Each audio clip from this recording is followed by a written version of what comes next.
কেন আমাকে বিয়ে করবে খাদিজা? আম্মাজান খাদিজা বলেছিল, হে আল্লাহর পয়গম্বর, রতনকে রতনই চেনে, আমি জানি আপনি কেমন মানুষ। আমি খাদিজা কথা দিলাম, আপনি যদি আমাকে বিয়ে করেন আমি কোনোদিন আপনাকে কষ্ট দেব না। আপনি দিনের দাওয়াত দিতে যাবেন, আমি খাদিজা আপনার ভাত রান্না করে খাওয়াবো।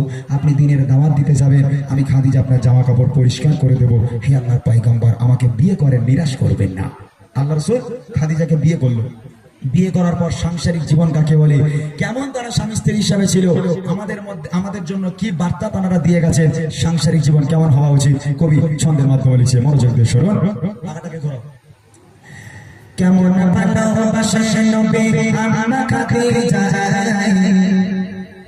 কেমন ভালোবাসা নবী আমা খাদিজা, যে ভালোবাসায় খুশি হলে আল্লাহ দয়াময়, যে ভালোবাসায় খুশি হলে আল্লাহ দয়াময়। কেমন ভালোবাসা নবী আমা খাদিজা, কেমন ভালোবাসা নবী আমা খাদিজা, যে ভালোবাসায় খুশি হলে আল্লাহ দয়াময়, যে ভালোবাসায় খুশি হলে আল্লাহ দয়াময়।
দিনের দাওয়াত দিতে গেলেন নবী, কোনদিন রাত 12টা, কোনদিন রাত 1টা, কোনদিন রাত 2টোর সময় আল্লাহ রাসূল বাড়িতে আসতো।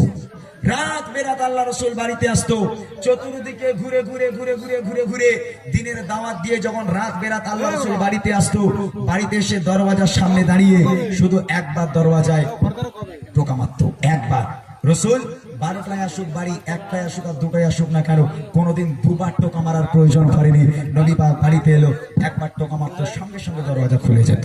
আম্মাজান খাদিজার সামনে দাঁড়িয়ে আল্লাহ রাসূল বলছেন, ও খাদিজা, তুমি কি সারা রাত ঘুমাও না? বলছে কেন? মানে একবার টোকা মারির সাথে সাথে দরজা খুলে দাও, কেমন করে পারো? তুমি কি ঘুমাও না? আম্মাজান খাদিজা বলেছিল, হে আমার স্বামী, আপনি যখন বাইরে থাকেন আমি খাদিজা ঘুমোতে পারি না, বড় টেনশন হয়, বড় ভয় হয়, না জানি কাফেরেরা আপনার উপর কোন আক্রমণ করলো কিনা, আপনার কোনো ক্ষতি করে দিল কিনা, এই চিন্তায় আমি খাদিজা সারা রাত ঘুমোতে পারি না। আপনার পথে দরওয়াজার গোড়ায় বসে বসে আপনার ইন্তজার করি, আপনার অপেক্ষা করি। আহা, স্বামীর প্রতি কি ভালোবাসা! স্বামী বাড়ি নেই বলে স্ত্রী ঘুমোতে পারে না, দরওয়াজার গোড়ায় বসে আছে, আমার স্বামীটা কখন বাড়ি আসবে। আর আঙ্গা ঘরের মায়েরা তারা পারবে বলে মনে হয়। ছেলে যদি 12টার সময় কাজ থেকে বাড়ি যায়, আল্লাহ রাসূল একবার টোকা মারতো, দরজা খুলে যেত। আচ্ছা, আমাদের মনে হয় আমাদের মতো ছেলেরা বাড়ি গিয়ে একবার টোকা মারবে, আমাদের গিন্নি দরজা খুলে দেবে? টোকা মারা দূরের কথা, কিল মেরে ঘুষি মেরে সে ওঠে না, কোনো মতে ঘুম ভাঙে না, শেষে রেগে কি এক লাথি মেরেছে দরজায়, দরজা মাঝখান থেকে ভেঙে গেল। তারপরেও মায়েদের ঘুম ভাঙে না, সব জান্নাত থেকে ঘুরে বেড়াচ্ছে। উনি সকালবেলা গল্প দেবে, উনি জানিস আমার স্বামী আমাকে কেমন ভালোবাসে, আমার স্বামী আমার সোনার চাঁদ না। বাপরে বাপ, আম্মাজান খাদিজার উপরে সব কবে লিখছে রাখে। দিনের দাওয়াত দিতে নবী যায় তারে তারে, অপেক্ষাতে বসে তাদের বিবির ঘরে। দিনের দাওয়াত দিতে নবী যায় তারে তারে, অপেক্ষাতে বসে তাদের বিবির ঘরে। দরজা চোখা দেবার শাসে দরজা খুলে যায়, দরজা চোখা দেবার শাসে দরজা খুলে যায়। বিবি বলে আপনি ছাড়া ঘুম নাহি হয়, গো বিবি বলে আপনি ছাড়া ঘুম নাহি হয়। কেমন ভালোবাসে নবী আমা খাদিজা, কেমন ভালোবাসে নবী খাদিজা যে ভালোবাসায় খুশি হলে আল্লাহ দয়াময় যে ভালোবাসায় খুশি হলে আল্লাহ দয়াময়।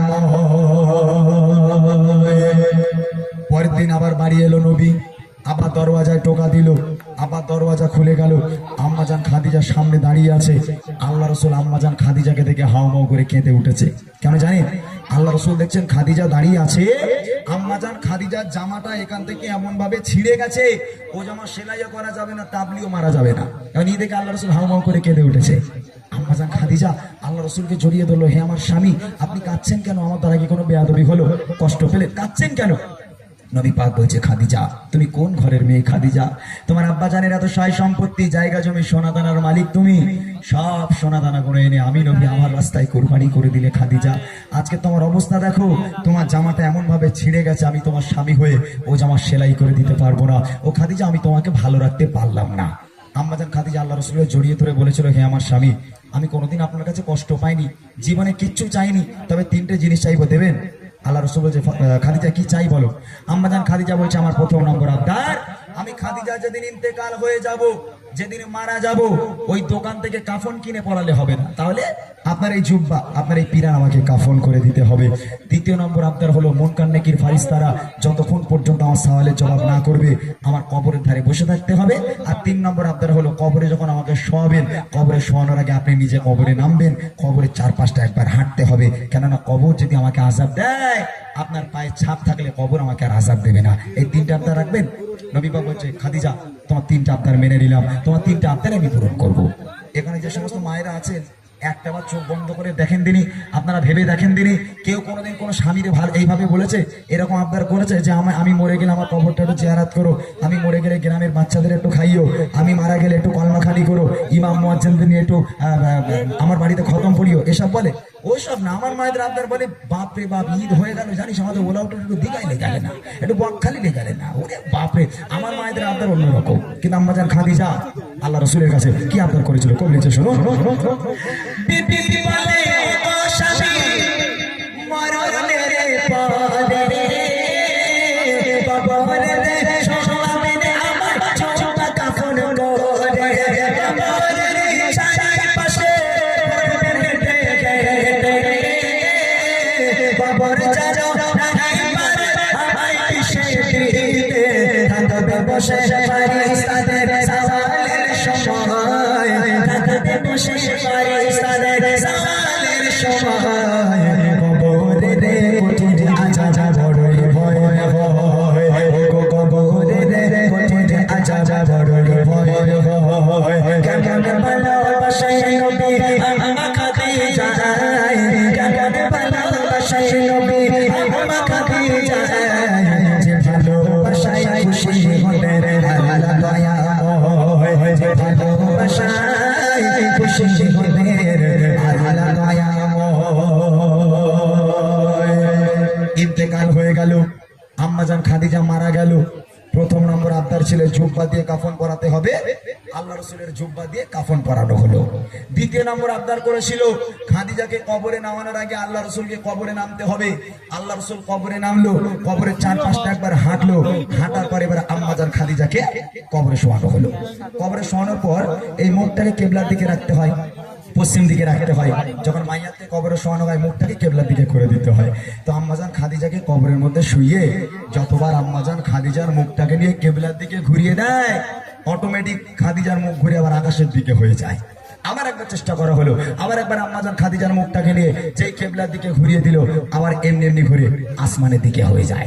সাহাবারাও পেরেশান, আল্লাহ রসুলও পেরেশান, মুখ কেন কেবলার দিকে ঘুরে না? আবার একবার ট্রাই করলো। 3-3বার চেষ্টা করার পর আম্মাজান খাদিজার মুখ কোনো মতে কেবলার দিকে ঘুরে না, যতবার ঘুরিয়ে দেয় আকাশের দিকে হয়ে যায়।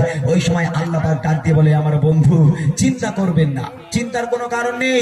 আমি আল্লাহ চাই না খাদিজার মুখটা কেবলার দিকে থাক, কেননা খাদিজা দিন ইসলামের জন্য, কোরআনের জন্য আমি আল্লাহ আমার জন্য এত কষ্ট করেছে, এত রক্ত ঝরিয়েছে, নিজেকে এত কুরবানি করেছে। আমি আল্লাহ খাদিজার উপর এত খুশি হয়ে গেলাম। আমি আল্লাহ চাই না খাদিজার মুখটা কেবলার দিকে থাক, আমি আল্লাহ চাই খাদিজার মুখটা সরাসরি আসমানের দিকে হয়ে থাক, যাতে করে আমি আল্লাহ আরশে মুআল্লায় বসে বসে আমি আমার খাদিজাকে প্রতিনিয়ত দেখতে পারি। বলুন না সুবহানাল্লাহ। আহা। কি ভালোবাসা। আল্লাহ বলছে রে দুনিয়ার সব মেয়েদের মুখ কবরের মধ্যে কেবলার দিকে করে দে, শুধু খাদিজার মুখটাকে ছেড়ে দে। আমি আল্লাহ খাদিজাকে বড্ড বেশি ভালোবাসি, আমি আল্লাহ খাদিজার মুখটা আমার দিকে করে নিলাম। আমি আরশে মোয়াল্লায় বসে বসে আমি আল্লাহ আমার খাদিজাকে আমি সব সময় দেখতে থাকবো। এই হলো সেই খাদিজা যাকে আল্লাহ রসুল সবচেয়ে বেশি ভালোবাসতেন এবং আল্লাহ পাক একমাত্র একটাই নারীকে সালাম পাঠিয়েছিল, এই হলো সেই খাদিজা। আম্মাজান খাদিজার মর্তবা আল্লাহ অনেক দিয়েছে। শেষ কথা কবি লিখছে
শুনলেন সুন্দর কিছু কালাম, রিকোয়েস্টের কালাম হবে এবং আরো শিল্পীগণ তারা